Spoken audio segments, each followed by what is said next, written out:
Bienvenidos a Hechos de los Apóstoles, llamo en el capítulo 22. Vamos hoy a continuar con los relatos que hemos estado viendo las últimas semanas y vamos a recapitular otra vez el capítulo 21, lo que vimos la vez pasada.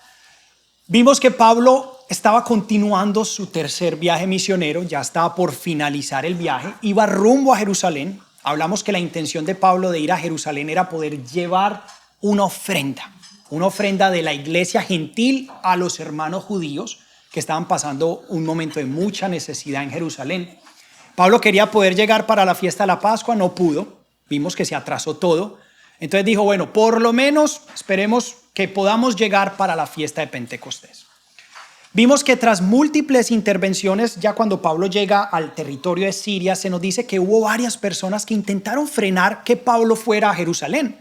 Le decían, de hecho algunas personas decían, Pablo, no vayas allá porque te esperan cosas terribles. Y vimos que de hecho algunos de ellos, profetas, decían estas cosas y nosotros vimos de por qué, si estas personas eran profetas, por qué Pablo no obedeció lo que estas personas decían, pero vimos que es que la interpretación que estas personas le dieron a la profecía de que Pablo iba a sufrir en Jerusalén era más un anhelo de ellos por no ver a Pablo sufrir. Porque vimos en el capítulo 20 que Pablo dice, el Espíritu me ha obligado a ir a Jerusalén y me ha dicho que en cada ciudad a la que voy a ir de ahora en adelante me espera persecución, cárcel, tribulaciones. Entonces Pablo sabía que el Espíritu Santo era el que lo había llamado a que fuera allá. Entonces por más que otros le decían, Pablo, no vayas, él sabía que tenía que cumplir con su llamado. Llega a Cesarea Marítima y vemos que allá se queda en casa de Felipe el Evangelista. Volvemos a mencionar a Felipe el Evangelista, uno de los 7 diáconos que se habían escogido inicialmente en la iglesia. Se hablaron de sus 4 hijas que eran profetisas también. Hablamos de que en esas llegó el profeta Ágabo. Vino desde la tierra, desde el sur, vino el profeta Ágabo y predijo la manera en cómo Pablo iba a ser capturado. Él toma el cinturón de Pablo y dice, de esta forma van a atar al dueño de este cinturón. Pero sabemos que esa profecía únicamente lo que mostraba era la forma en que Pablo iba a ser capturado por los romanos. Después de llegar a Jerusalén, fue muy bien recibido por toda la iglesia en Jerusalén. Pero algunos líderes le dijeron, Pablo, qué rico que estés acá, pero el hecho de que estés acá también va a traer algunos problemas. Está pasando lo siguiente, hay un grupo de judíos que está diciendo que usted no es que apoye mucho la ley judía, que usted está yendo en contra de la ley judía al decir que la gente ya no se tiene que circuncidar. Entonces hablamos de eso, hablamos de que Pablo en ningún momento está yendo en contra de la ley. Pablo lo que está diciendo es que la ley no tiene valor para salvar a una persona ni para que haga que la persona sea justa delante de Dios. Pero Pablo en ese momento, vimos que Pablo en todo momento trataba de que la ley, vimos que hasta Pablo en un momento hace un voto nazareo. Pablo no está en contra de la ley, porque él sabe que la ley es algo de Dios, pero vimos que él queda muy claro de que la ley no salva a nadie. Así que ellos le proponen a Pablo, dicen, tenemos un plan para que estas personas vean que usted no está en contra de la ley, vamos a hacer algo. Acá hay algunos hombres que tienen que pasar por un proceso de purificación. ¿Por qué usted no se une a ellos? Hace el proceso de purificación, aprovecha que ya vino de tierras lejanas, de tierras gentiles y de una vez se purifica y a la misma vez también hace un voto. Pablo decidió tomar un voto igual que estos hombres. Vimos que era un voto nazareo, por lo que tenían también que raparse la cabeza. Y así podían los demás ver el compromiso de Pablo con el judaísmo. Pablo accedió, Pablo dijo, listo, hagámoslo. Si eso va a hacer que mis hermanos, si eso va a hacer que podamos dar un buen testimonio de Cristo a nuestros hermanos, hagámoslo. Vimos que Pablo tiene un corazón grandísimo por el pueblo judío. Él está dispuesto a hacer lo que sea. Vimos el versículo donde Pablo dice, con los judíos me hice judío, con los gentiles gentil, todo a causa de ganarlos para Cristo. Y casi cuando iban a finalizar ya el último día de los votos que tenían que presentarse al templo, Pablo llega al templo y como dijimos, están en plena fiesta de Pentecostés, hay judíos de todas partes del mundo. Resulta que unos judíos de Éfeso ven a Pablo en el templo. Y estos judíos eran de los que trataron de atacar a Pablo en algún momento en Éfeso. Y se dieron cuenta y empezaron a decir y a alborotar la multitud, inventando que Pablo había metido a gentiles al templo. y eso es una abominación para los judíos. Un gentil no podía pasar, o sea, en el templo como tal están los patios de los gentiles donde pueden ellos ir, presentar una ofrenda si tienen temor de Dios, pero no pueden entrar al santuario como tal. Solamente ahí hay acceso para los judíos. Y entonces empieza una revuelta, empieza todo el mundo, dicen que empezaron a golpear a Pablo, a atacarlo, casi lo matan. Y vimos que la guardia romana que estaba en la fortaleza Antonia, que es una fortaleza que hay junto al templo, se dieron cuenta de que había un disturbio, el grupo romano, se dicen que eran varios soldados, cientos de soldados, paran la revuelta, agarran a Pablo y se lo llevan para la fortaleza para interrogarlo. Se nos dice que ya estaban llegando a las escalas de la fortaleza y ahí paramos. Acuérdense que no terminamos el capítulo porque la última parte se conecta con el de ahora. Entonces el versículo con el que finalizamos fue este. Dice, el comandante se abrió paso, lo arrestó y ordenó que lo sujetaran con 2 cadenas. Luego preguntó quién era y qué había hecho. Entre la multitud cada uno gritaba una cosa distinta. Como el comandante no pudo averiguar la verdad a causa del alboroto, mandó que se llevaran a Pablo al cuartel. Cuando Pablo llegó a las gradas, a las escaleras, los soldados tuvieron que llevárselo debido a la violencia de la turba. El pueblo en masa iba gritando que lo maten. Vimos que esto reflejó tanto lo que Pablo tuvo que presenciar con Esteban. ¿Se acuerdan? Él mismo estuvo presente con Esteban cuando todos decían que lo mataran y Pablo aprobaba la muerte de Esteban. Lo mismo con Cristo. Y ahora Pablo está teniendo que vivir todo esto en carne propia. Comenzamos con Hechos 21, pues finalizando ese 21, dice 37 al 40. Cuando los soldados estaban a punto de meterlo en el cuartel, Pablo preguntó al comandante, ¿me permite decirle algo? ¿Hablas griego?, respondió el comandante. ¿No eres el egipcio que hace un tiempo provocó una rebelión y llevó al desierto a 4,000 guerrilleros? No, yo soy judío, natural de Tarso, una ciudad muy importante de Cilicia, le respondió Pablo. Por favor, permíteme hablarle al pueblo. Con el permiso del comandante, Pablo se puso de pie en las gradas e hizo una señal con la mano a la multitud. Cuando todos guardaron silencio, dijo en hebreo. Y aquí continuamos ya al 22. Dice, padres y hermanos, escuchen ahora mi defensa. Al oír que hablaba en hebreo, guardaron más silencio. Pablo continuó, yo soy judío, nacido en Tarso de Cilicia, pero criado en esta ciudad. Bajo la tutela de Gamaliel recibí instrucción cabal en la ley de nuestros antepasados y fui tan celoso de Dios como cualquiera de ustedes lo está haciendo hoy en día. Perseguí a muerte a los seguidores de este camino, arresté y encarcelé a hombres y mujeres por igual. Así lo pueden atestiguar el sumo sacerdote y todo el consejo de líderes religiosos. Incluso obtuve de parte de ellos cartas de extradición para nuestros hermanos judíos en Damasco y fui allá con el fin de traerlos presos a Jerusalén a los que encontrara, para que fueran castigados. Entonces vemos que Pablo comienza lo que ya habíamos hablado, la palabra apología. Y ahí se deriva la palabra apologética, y que es una defensa. Pablo empieza a presentar una defensa. Miren que Pablo en todo momento busca oportunidades. Él es muy intencional en buscar oportunidades de predicar a Cristo. ¿Por qué? A Pablo se lo estaban llevando ya los soldados romanos. Él pudo haber evitado hablarle al pueblo. Él dijo, estos soldados me están salvando de la multitud. Ya, que me entren y hablo con ellos adentro. No, pero Pablo le dijo al comandante, ¿me permite unas palabras? Pablo quería poder hablarle, vio una oportunidad. Él dijo, el Señor ha reunido en presencia mía miles de personas. Vamos a aprovechar y hablarles de Cristo. Entonces, después de ser llevado como un criminal, Pablo pide hablar. Y para la sorpresa del comandante, ya vimos que es el comandante Lisias, que es un hombre, cierto, histórico que vimos que estaba durante este periodo de la época, Pablo habla en griego y este hombre queda sorprendido. ¿Cómo así? ¿Usted habla griego? Porque el griego era el idioma de las personas cultas y educadas. La plebe, la gente, la clase baja no hablaba el griego, ellos hablaban el arameo, cierto, que era su idioma, pero Pablo habló griego y eso sorprendió a este romano. Entonces, primera cosa, el romano se dio cuenta, oye, espere, este hombre no es a lo mejor el criminal que estamos pensando. Pero de todas formas el tipo seguía con la duda y le pregunta, ¿no eres tú el egipcio que hace algún tiempo provocó una rebelión y llevó al desierto a unos 4,000 guerrilleros? Había habido en los escritos de Josefo, se habla de esta rebelión. Fue algo que sucedió donde un falso profeta empezó a traer personas con él, creó un grupo de miles de personas y decían que ellos iban a derrocar los muros, las murallas de Jerusalén y que iban a derrocar a los soldados romanos.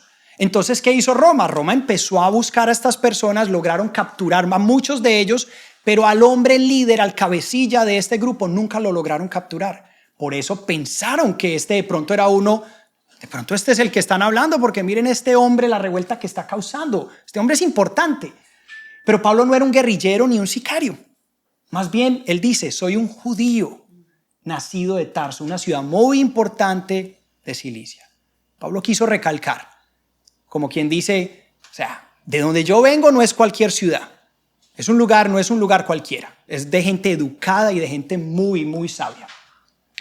Y aún bajo las condiciones que él estaba, Pablo no pensó en su seguridad. Como dijimos, él vio fue la oportunidad de hablarle al pueblo y de compartir su testimonio. Vamos a ver que esta defensa que Pablo va a presentar es un poco diferente a otras.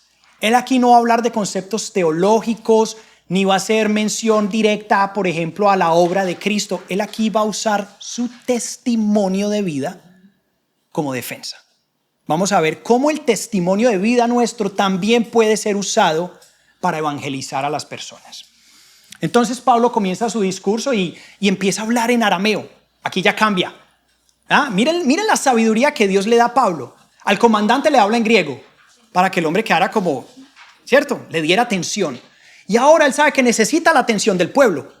¿Qué hace Pablo? Empieza a hablarles en su lengua para que vea, hey, yo soy uno de ustedes. Y la gente apenas lo empieza a escuchar hablar en arameo, ya sé que se callan para escuchar qué es lo que este hombre tiene que decir. Y él empieza lo que dijimos, una defensa biográfica de su conversión. Y él empieza negando esas falsas acusaciones. Acuérdense que las acusaciones son que Pablo está en contra de los judíos, de la ley. Pablo dice, no, yo soy judío. Entiendan, yo no estoy en contra de ustedes, yo soy uno de ustedes.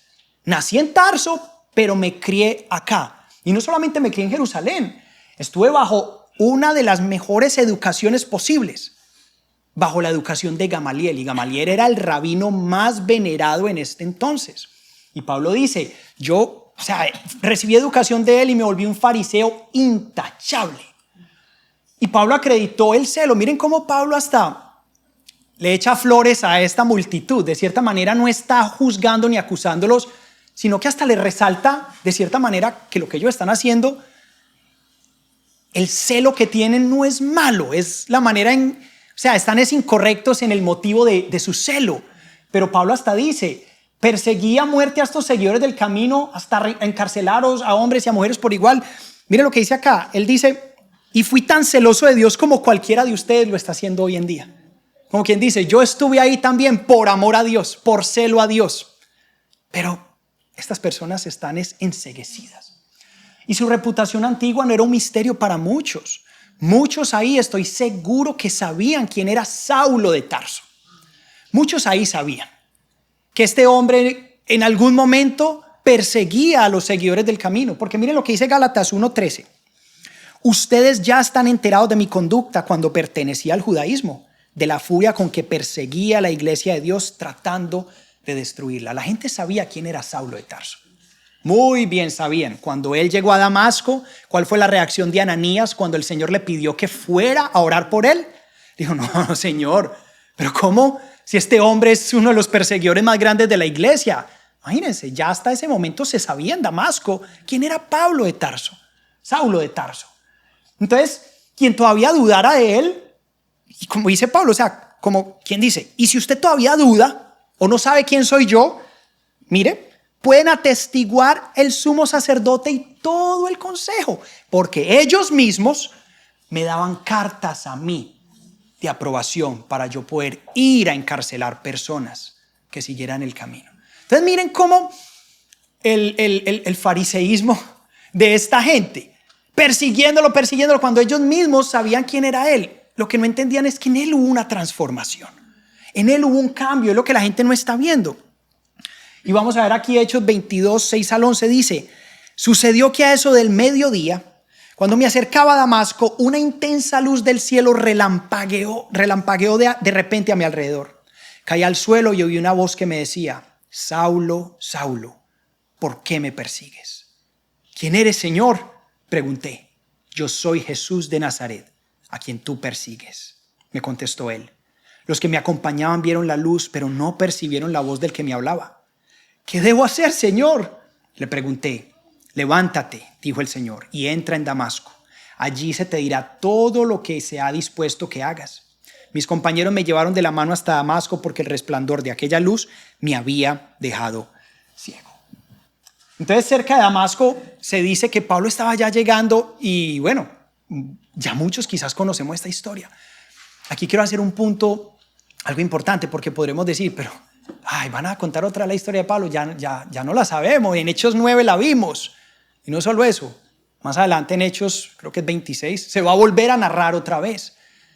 Si Dios permitió por medio de Lucas que esta historia estuviera incluida 3 veces en el libro de Hechos, y Pablo de hecho en Filipenses y en Segunda de Timoteo vuelve y narra partes de ella, es porque es de suma importancia.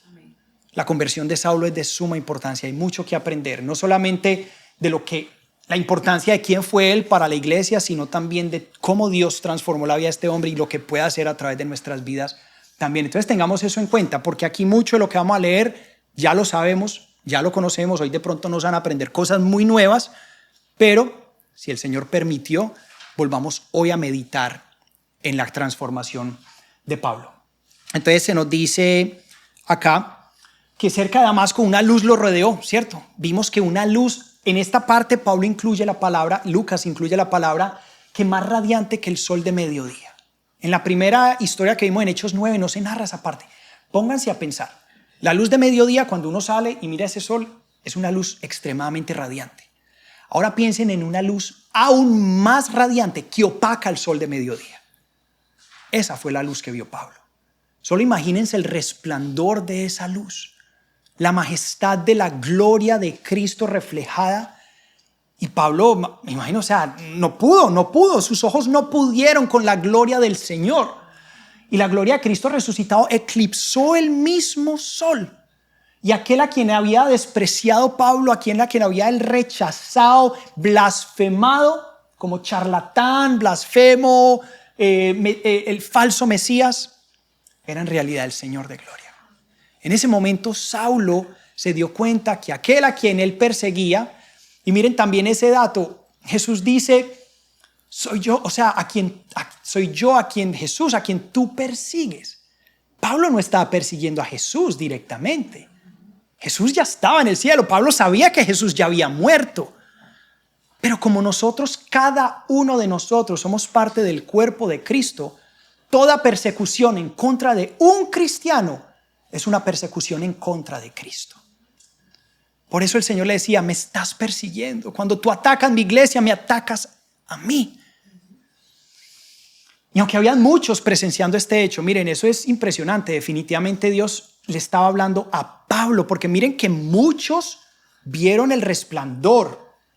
Muchos escucharon un ruido, pero solo uno entendió el mensaje. Ningún otro entendió audiblemente la voz que hablaba. Se dice que ellos escuchaban como un ruido y la luz, me imagino. Juan 12:9 dice, y la multitud que estaba allí y había oído la voz, decían que había sido un trueno. Otros decían, un ángel le ha hablado. Entonces muchas veces cuando el Señor tiene algo que decir, ¿cierto?, a una persona específica, los demás no lo entendían. Esa persona era quien recibía el mensaje.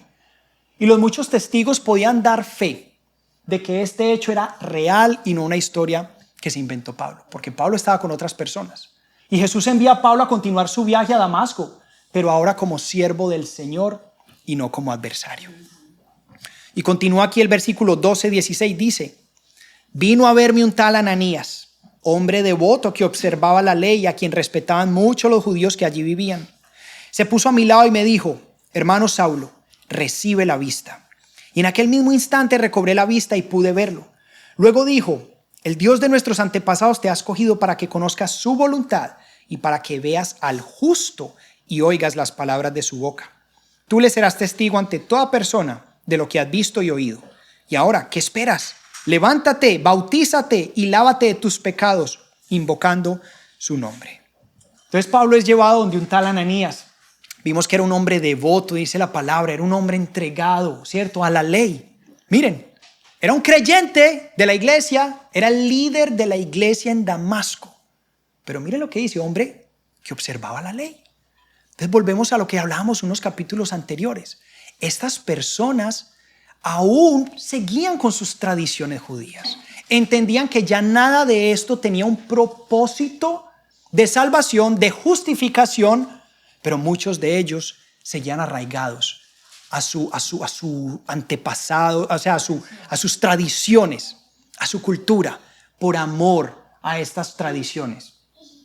Y dice que respetaba mucho a los judíos que allí vivían. Y es importante ver cómo Pablo resalta a Ananías, como dijimos, que es cristiano, que era un hombre devoto a la ley y de buena reputación. Y después dice, el Dios de nuestros antepasados te ha escogido para que conozcas su voluntad. Ahí se habla sobre la soberanía de Dios. Ahí podríamos hablar sobre la predestinación de Dios, de cómo Dios escogió, te ha escogido. Fue Dios el que escogió a Pablo, no Pablo a Dios. Yo no sé si ustedes saben que todos los que estamos aquí fuimos escogidos por Dios. Nosotros no escogimos a Dios. No fuimos nosotros los que dijimos, yo quiero ir a buscar a Dios, yo quiero... Hasta el hecho de nosotros haber tomado la decisión de ir a una iglesia fue porque el Espíritu Santo puso eso en nosotros, porque la palabra de Dios dice que estamos muertos en pecados y delitos. ¿Y cómo puede un muerto pararse para ir a hacer cosas espirituales? No puede, a menos de que el Espíritu lo llame. Entonces, Dios escogió a Pablo. Y aquí hay algunos versículos que corroboran como esto. Juan 6:44 dice, nadie puede venir a mí, dice Jesús, si no lo trae el Padre que me envió, y yo lo resucitaré en el día final. ¿Tenemos que evangelizar? Sí, pero que nuestra oración sea para que el Padre atraiga a las personas a Él. Porque a la hora de la verdad es Dios el que elige, escoge y atrae a las personas a Él. No nuestra mega predicación, no nuestro poder de convencimiento. Nosotros solamente somos herramientas de Dios en ese proceso, sembrando. Pero el que genera la convicción de pecado y arrepentimiento es el Espíritu Santo. Efesios 1:4 dice, Dios nos escogió en Él. Dios nos escogió en Él antes de la creación del mundo para que vivamos en santidad y sin mancha delante de Él. Segunda de Tesalonicenses 2:13 dice, nosotros en cambio siempre debemos dar gracias a Dios por ustedes, hermanos amados, por el Señor, porque Dios los escogió como los primeros frutos para ser salvos. Entonces Dios escogió a Pablo ¿para qué? Para que conociera su voluntad. Ahí la palabra dice, en el versículo dice, Ananías le dice a Pablo, el Dios de nuestros antepasados te ha escogido, miren el propósito, para que conozcas su voluntad, para que veas al justo. ¿Quién es el justo? Cristo. O sea que podemos tener la certeza de que Pablo vio a Jesús. Claro que sí. Pablo vio al Cristo resucitado. Aunque Cristo ya no estaba presente, Cristo se le reveló a Pablo. Pablo tuvo múltiples visiones. Y en una de esas dice que en el templo, o sea, él estaba y Jesús se le aparece a él y le habla a él. Por eso es que Pablo también puede tener la autoridad de decir que se considera un apóstol por llamamiento de Cristo. ¿Por qué? Porque vio al Cristo resucitado. Dice oír sus palabras y ser testigo. Miren, primero que tiene que hacer él, conocer la voluntad de Dios. ¿Sí o no? ¿Para qué? Para poder ir a ser testigo. Esto me recuerda una clase de la iglesia, que primero nosotros tenemos que conocer, ¿cierto? ¿Para qué fuimos creados? ¿Para qué? Para poder salir e impactar el mundo. Yo no puedo salir a impactar el mundo sin primero conocer cuál es mi propósito, la voluntad de Dios. Lo mismo, Pablo tenía que conocer, y Pablo tuvo un periodo de preparación. No sé si recuerdan que después de este momento aquí en Damasco, él pasa unos días más acá, pero después la palabra se nos dice que Pablo se va 3 años para lo que se conoce como Arabia Nabatea, las zonas de Arabia. Pablo estuvo 3 años en Arabia, un proceso de preparación antes de empezar su ministerio. Y ahorita les voy a dar el versículo donde está eso. Y aquí continuamos, Hechos 22 del 17 al 21. Menciona Pablo: cuando volví a Jerusalén, mientras oraba en el templo, tuve una visión y vi al Señor que me hablaba. Date prisa, sal inmediatamente de Jerusalén, porque no aceptarán tu testimonio acerca de mí. Señor, le respondí, ellos saben que yo andaba de sinagoga en sinagoga encarcelando y azotando a los que creen en ti. Y cuando se derramaba la sangre de tu testigo Esteban, ahí estaba yo, dando mi aprobación y cuidando la ropa de quienes lo mataban. Pero el Señor me respondió: vete, yo te enviaré lejos a los no judíos. Pero Ananías, miren lo que le dice aquí a Pablo. Le dice: ¿y ahora qué esperas? Levántate, bautízate, lávate de tus pecados, invocando su nombre. Este versículo es un versículo que ha generado controversia. A mí siempre me gusta mencionar los versículos de controversia. ¿Por qué? Porque de aquí se aferran algunas personas que hablan sobre la doctrina de la regeneración bautismal. ¿Qué quiere decir eso? De que es el bautismo lo que a mí verdaderamente me salva, me limpia y me pone en condición correcta con Dios. ¿Por qué? Por el orden en el que está escrito esto. Pero tenemos también nosotros que estudiar bien todo para entender el contexto en el que está. Ananías le dice: levántate. Entonces alguien podría decir: levántate, bautízate, lávate de tus pecados en el bautismo, invocando su nombre. Entonces, si lo vemos de esa manera, el invocando su nombre queda como volando. Léanlo de esa manera, como levántate, bautízate y lávate de tus pecados, invocando su nombre. Entonces ahora mírenlo de esta manera: lávate, bautízate, lávate de tus pecados invocando su nombre. ¿Qué quiere decir eso? Por fe. Por fe, porque ¿qué dice la palabra en Romanos 10, 9 al 11? Que si confiesas con tu boca, invocas su nombre, que Jesús es el Señor, y que crees en tu corazón que Dios lo levantó de entre los muertos, serás salvo. Porque con el corazón se cree para ser justificado, pero con la boca se confiesa para ser salvo. Entonces, el bautismo siempre, aquí tenemos que entender que el bautismo es un acto que sigue la salvación y no al contrario. No es el bautismo me lleva a ser salvo. Siempre el bautismo va después de yo ser salvo. Porque el bautismo lo que hace es afirmar simbólicamente y públicamente, ¿cierto?, mi unión con el cuerpo de Cristo, mi fe. Y aquí, tras su regreso a Jerusalén, vimos que después de 3 años, lo que mencionamos ahorita, en la Arabia Nabatea. ¿De dónde sacamos eso? Gálatas 1:17, no lo puse, alguien si quiere lo puede buscar. Se nos dice que Dios da la orden a Pablo de salir a Jerusalén y predicar lejos a los gentiles. Y Pablo pensaba que su radical conversión convencería a los judíos. Pablo pensaba que el hecho de que su vida cambió 180 grados iba a poder convencer a las personas, pero no fue así. Antes querían eliminarlo y se sintieron ofendidos de que Pablo ya no fuera un judío como ellos. Y Dios sabía y pacientemente le respondió: vete, yo te enviaré lejos. Miren eso, Pablo quiere, Dios lo acaba de transformar. Pablo anhela ir a predicar en Jerusalén. Dios le dice: no, yo te he escogido para predicarle a los gentiles. Y Pablo sigue insistiendo y Dios simplemente le dice: vete, yo te enviaré lejos a los no judíos. Dios tiene paciencia con nosotros.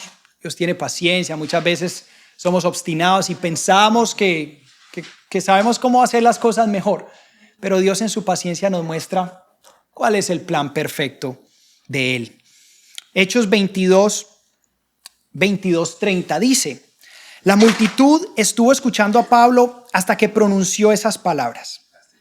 ¿Cuáles fueron las últimas palabras? Aquí, a los no judíos o a los gentiles, dice la Reina Valera. Para ellos la palabra gentil, miren lo que dijo Pablo: Dios me estaba diciendo: vete, que yo te enviaré lejos a los no judíos. Apenas escucharon esa última palabra, fue hasta esa palabra que pronunció él, que se levantaron la voz y gritaron: bórralo de la tierra. Este tipo no merece vivir.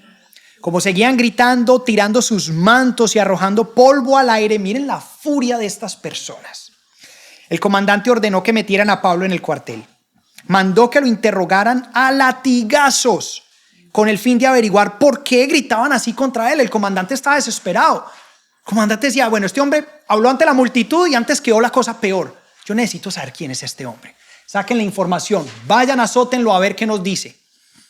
Y entonces, cuando lo estaban sujetando con correas para azotarlo, Pablo dijo al centurión que estaba allí, miren la sabiduría nuevamente que Dios le da a Pablo. ¿Permite la ley que ustedes azoten a un ciudadano romano antes de ser juzgado? Buen momento para mencionarles que es un ciudadano romano, ¿no? Buen momento, Pablo, lo salvó la campana. Al oír esto, el centurión fue y avisó al comandante, ¿qué va a hacer usted?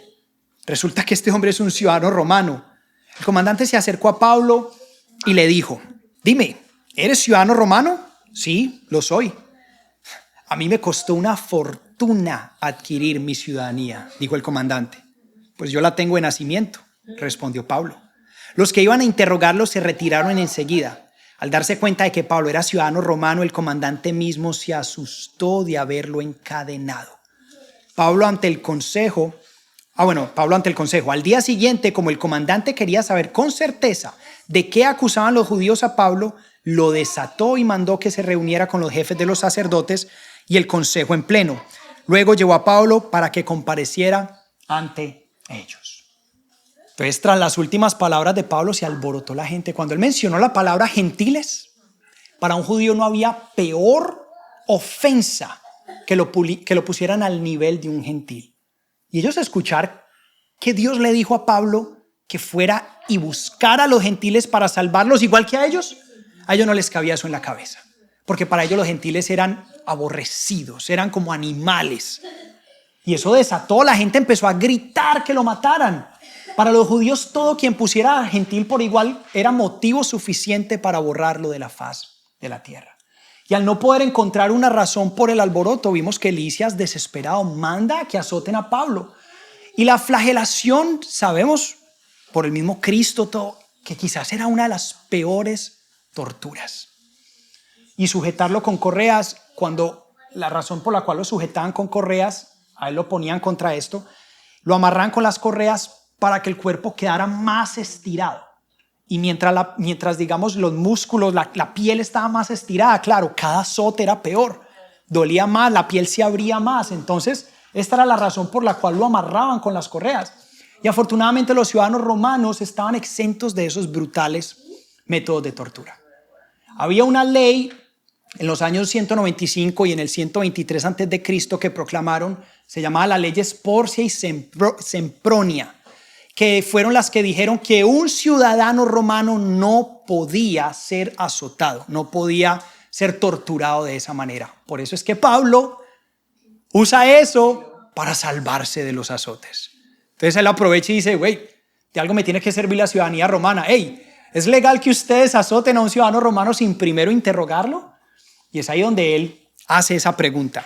Aquí quería compartir un poco sobre cómo son los flagelos romanos. Estos son algunas como imitaciones modernas, pero básicamente es ese mango de madera que va amarrado con estas tiras de cuero y en las puntas amarraban trozos de metal, huesos y, o sea, se podrán imaginar esas puntas cómo arrancaban la piel, o sea, penetraban y muchas huesos y pedazos de metal, así con púas.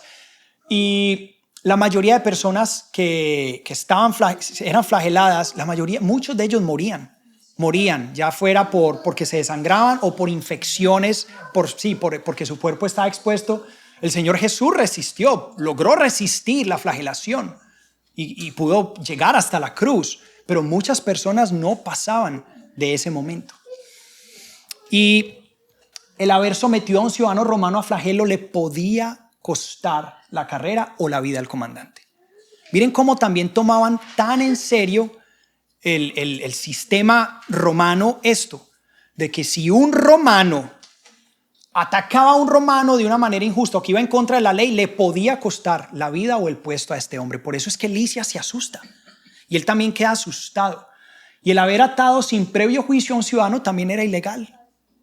En Roma se tenía primero que llevar en juicio a una persona, escucharlo, antes de alguna cosa como estas. Y miren cómo Lisias dice, a mí me costó una fortuna adquirir mi ciudadanía. ¿Qué quiere decir eso? Él no es ciudadano de nacimiento. Y en esta época no era legal. O sea, no es como hoy en día que una persona viene a Estados Unidos y por un proceso puede volverse ciudadano. No en Roma. La única forma que alguien en este momento podía volverse ciudadano era a través de sobornos. Por eso es que él dijo, me costó una fortuna. ¿Cuánto dinero habrá pagado este hombre para poder convertirse en un ciudadano romano? Y Pablo le dice, pero yo soy de nacimiento. Ahí sí quedó el hombre asustado. Y asustado por casi flagelarlo, Lisias ordena que Pablo sea soltado y llevado al concilio judío. Y digamos aquí finaliza este relato de Pablo y ahí vimos, acá es importante destacar la importancia en Hechos 9, 22 y 26, como mencionamos, que se menciona esto. Pero también quiero que veamos 5 puntos importantes que se pueden aprender de la conducta de Pablo durante este momento, durante este periodo que acabamos de evaluar acá. Y el primero es aceptar las situaciones como Dios las ordena. Pablo sabía que todo el sufrimiento era parte del plan de Dios y no lo hizo desistir. Este no es el primero ni el último sufrimiento que Pablo va a encarar. Ya hemos visto que ha sufrido de todas las maneras posibles y le faltan aún más. Pero Pablo entiende que todo eso es parte del plan de Dios y lo acepta. ¿Con qué facilidad estamos nosotros aceptando las pruebas que llegan a nuestra vida? Las pruebas nuestras quizás no se comparan en lo absoluto con lo de Pablo. Quizás sí, habrán pruebas muy duras, pero si el Señor está permitiendo estas cosas en nuestras vidas, es porque Él nos va a llevar durante esos periodos de su mano. Pablo lo sabía. Pablo sabía que ese sufrimiento físico, Él lo podía soportar porque su confianza estaba en el Señor. Porque Él encontraba fuerzas en el Señor. Entonces aprendamos, pidámosle al Señor que nos ayude a aceptar las situaciones tal y como vengan. No nos hagamos idea de cómo quisiéramos, Señor, yo hoy quiero vivir este día y aceptarlo como venga, para no sentirnos desilusionados y decepcionados cuando las cosas no salen a nuestra manera. Segundo punto, usar las circunstancias como oportunidades. Vimos cómo Pablo usó cada circunstancia, o sea, el Señor le puso en bandeja de plata miles de personas para que Él les predicara. Le pudo predicar al mismo comandante. Más adelante vamos a ver cómo le predica a los mismos gobernantes, emperadores, reyes. Pablo busca oportunidades para poder predicar en todo momento. Y en este punto él usó su biografía. Habló de cómo Cristo había cambiado su vida. Tercer punto, ser conciliadores con nuestros perseguidores. La palabra de Dios dice, Romanos 12:4, el mismo Pablo diciendo, bendigan a quienes los persigan. Bendigan y no maldigan. Muy difícil, pero trae bendición. Trae bendición. Pablo, en vez de insultarlos, de buscar venganza, se dirigió respetuosamente. De hecho, les admiró su celo. Dijo, o sea, el celo de lo que ustedes están haciendo ahora, así era yo. O sea, admiró incluso el celo de ellos por Dios. Lastimosamente era un celo equivocado. Cuarto punto, exaltar al Señor. Su discurso en todo momento se centró en el poder de Dios y en lo que Él había logrado en su vida. A pesar de que Pablo relató su biografía, su conversión, el enfoque no fue en él, sino en lo que el Señor hizo a través de él y lo que el Señor en todo momento le encomendó a él hacer. También el enfocarse en Dios lo exoneró al poner a la multitud en la posición de oponerse a Dios. ¿Por qué? Porque Pablo dijo, básicamente Pablo lo puso en estas palabras: Dios me dijo esto a mí. Si ustedes se están oponiendo es en contra de Dios, no de mí. ¿Sí ven? Al Pablo mencionar que fue Dios quien lo encomendó, fue Dios quien le pidió que hiciera eso, fue Dios quien lo mandó a hablarle a los gentiles, el que se siga oponiendo se está oponiendo es contra Dios, no contra Pablo, contra las mismas instrucciones de Dios. Y el quinto punto, mantener la actitud adecuada, amor desinteresado, al ir a Jerusalén, al ir al templo, evangelizar a los judíos. Pablo sabía lo que le esperaba en Jerusalén. Aquí lo estamos viendo, las consecuencias. Pero Pablo sabía, no fue una sorpresa. Y aún así su amor por Dios, por el pueblo judío, lo motivó a ir a Jerusalén, cumplir con lo que tenía que cumplir, evangelizar a la gente. Dijimos, Pablo se pudo haber entrado a la guardia judía sin haberse, pero él prefirió pedir la palabra y hablar, tener una oportunidad más de poder evangelizarle a sus hermanos. Fue su amor por los perdidos lo que lo motivó a permanecer firme en todo momento. Entonces tenemos aquí 5 enseñanzas grandes que Pablo nos deja a través de este discurso, que podemos decir, bueno, pero pues ya conocíamos esta historia, pero veamos qué el Señor nos puede mostrar en esos capítulos donde se repiten las cosas. Lo mismo cuando leemos los evangelios y decimos, yo ya leí esa historia en Marcos. Veamos las cosas. Mire, el Señor complementa todo. Si ustedes leen el relato en Hechos 26, van a ver cosas que Él no menciona ni en el 9 ni en el 22. Todo se complementa. Por eso es importante leer todo. Los 4 evangelios en conjunto, porque uno complementa al otro. Todo. En la Biblia no tiene vacíos, no tiene cosas que quedan al aire, no. Todo se complementa. Pero nos toca estudiar. No quedarnos con lo que, no, yo no entendí eso, entonces, como no entendí eso, la Biblia se contradice. No. Estudiemos, porque la Biblia sola se explica. ¿Ok? Y con eso terminamos el estudio de hoy.